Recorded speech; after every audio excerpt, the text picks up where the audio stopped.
SouthWaves Theatre.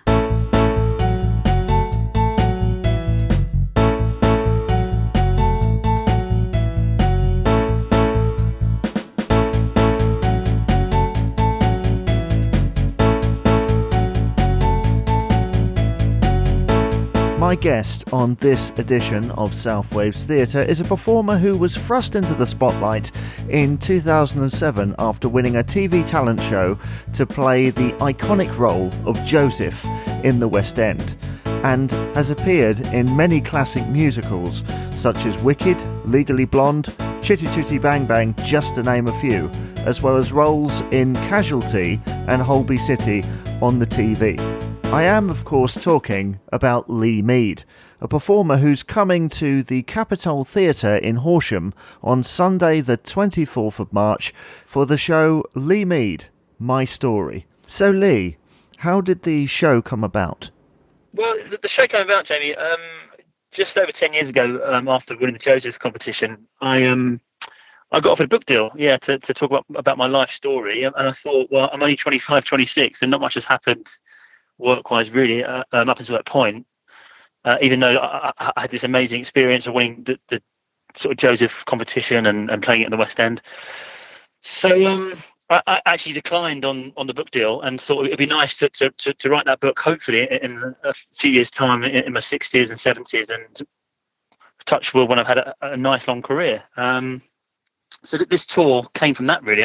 It's been 10 years since then, and I thought it'd be really nice to have a show that I can talk about, sort of points in my career and various stories throughout the last few years and things that have happened. Yeah. So is it like a question and answer thing? Is that right? It is. Yeah. So it's like a parky style show. There's a lady called Beverly Humphries who's worked for the BBC the last 15, 20 years, and she's become a really good friend. I first met Beverly at BBC Cardiff, and we just clicked kind of instantly, and she's kindly agreed to sort of come on tour and talk about points in my life, and it's taken us a few weeks to write the show and put together, and we touch on right from me growing up as a young child through to the sort of present day, really, and it's a real insight into my life, and very different to any show I've done before in the sense of I think people are going to have a real kind of insight into who I am more than they were done before, because it's quite an honest show, and I touch on the low points as well as the sort of big moments, and there's a big screen on stage, so there'll be some clips and sort of VTs from people throughout my career, directors and producers and things, and we've got a grand piano as well, so I'm going to sing a few songs and tell a few stories. Yeah. Well, I know, judging from the marketing that I've seen, it does seem like you're going for that personal angle. Was that difficult to kind of to think about, because a lot of performers would just stick to kind of the professional side? How personal are you willing to go in the show? I think it's more personal in the sense of how I got to where I got to, and the struggles prior to that. I mean, I wasn't lucky enough to go to RADA or a big school in London. Come from a very working class family, and I think that almost gives you more drive actually to kind of make it and succeed. And so there's more of a personal insight in that sense, and my first jobs growing up, and I can sort of being a milk boy, when I was 15, and do my first paper round, and there's some funny stories that I tell about that side of things as well. So, but I think certain celebrities, or I'd say performers within the industry, often have a brand or an image that they want to upkeep, and don't want to let the audience in to that side of things, because it's about a kind of image that they're wanting to put out. So, but those that know me publicly and have followed me the last few years will know that, pretty much what you see is what you get. I'm a very open guy, a very honest guy, and I'm very proud of my upbringing as well, and my background and the career that I've had. So it's just nice to give people more of that insight, really. You mentioned earlier that you're going to bring along a piano and a pianist and everything. What kind of songs are people expecting from you? What have you got planned? Well, song-wise, I do Hush of My Mountain from Chitty Chitty Bang Bang, which I was fortunate enough to do a 5-month tour of that show, and got to play Dick Van Dyke and fly Chitty across the UK for 5 months, which was incredible. So and that song's a beautiful song, actually. It's a really simple melody and simple vocal, but it's one of my favourite songs. And I've actually sung that to my daughter. I've got a daughter, Betsy, who's now going to be 9 this year. I don't know where the time's gone; it flies by. But she's I can remember sort of singing that song to her about three or so years ago, when I first started to learn the song, and so it's got a real personal connection to me, that song. And there's a mini Joseph medley, and I think quite a few people didn't realise that I was one of the youngest guys to play the Pharaoh in Joseph, and when I was 19, 20, I was cast in the touring production of Joseph, in the chorus, but I got to play the Pharaoh.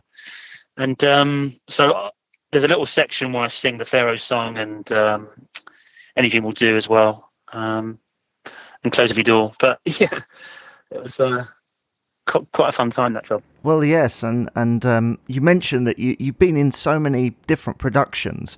Was it kind of difficult to pick those songs out, knowing that you've been in so many different things? It was really, yeah, because I think for this tour, it's essentially more conversational than song, but I still wanted some songs in the show. So we do about 5 or 6 songs each half, which is half the songs I do in a normal concert show. I mean, with the full band, I'd go out and do like kind of 19, 20 songs. So yeah, it was harder to select the songs in this case, but feedback on the first couple of gigs has been great, and I think we found a nice balance of songs that I've sung at various points in my career, as well as songs that I've wanted to sing for quite a few years as well. Actually, there's a fun musical called A Slice of Saturday Night, like a '60s musical. That was my first kind of amateur show, really, I guess, and I was 16 at the time.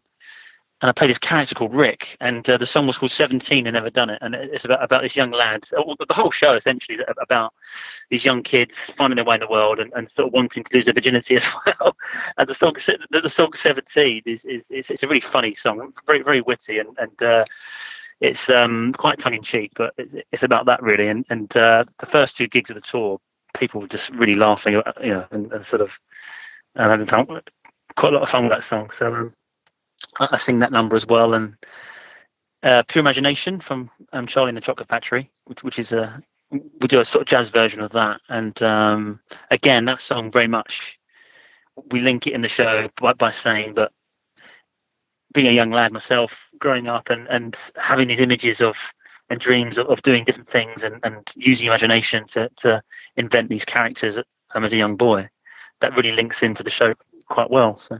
In terms of the interview side of this, are you going to be sticking particularly to your musical theatre roots, or will you also, because some fans will know you from your work on Holby City and things like that, will you also be venturing into that area, or is it literally just musical theatre? We do, yeah. We cover the whole lot, really. So it's funny that the first night in Halifax of the tour, the show was 3 hours and 10 minutes, which was way too long. So unfortunately, nobody left. But the night after in Blackburn, we cut the show down to 2 hours 20, about 2.5 hours. So it's always good to have too much than not enough. So, but yeah, I do touch on how I got cast in that role for the first time, and it took me a few years actually to be cast in my first TV role, because for some reason over here, if you're a leading man within musicals and known for doing musical theatre, it's really hard to make that sort of transition into TV. Whereas I think if you're on Broadway and playing leads out there or doing productions, it seemed to be easier to break into film and TV. So I spent quite a few years going to like auditions and castings and getting down to the last 2 or 3, and not quite landing the roles because of experience. And it was a guy called Oliver Kent, who's the exec producer on Holby City and Casualty, that gave me that first break. And it was a straight offer for the role that was kind of written for me, which rarely happened now. And but me being me, I still wanted to audition for the role. So I remember going down to Elstree Studios, and even knowing that I had the role, I was determined to show them that I could deliver. And I had 2 or 3 scenes, did my homework, and then I was filming down in Cardiff about 2.5 weeks later. Yeah, so it was all quite quick. So it was something of a departure for you, really. I mean, is there must be a difference between performing on the stage and on the screen? There's kind of a different thing about it, isn't there? There is, yeah. It's I guess I've always said with TV. I mean, with Holby, it goes out to 4 or 5 million viewers a week. Whereas if you did 8 shows a week in a musical to 2,000 people over a whole year, you might play to 500,000 people. So the coverage, of one episode is a lot more people. But you obviously don't get that same buzz, I think, from theatre as you do from TV, because you could be on set for 12, 13 hours. You could nail a really great scene. That's been a real challenge, and then they go, okay, cut, turn around, and then you're on to the next shot. So there's no applause or anything.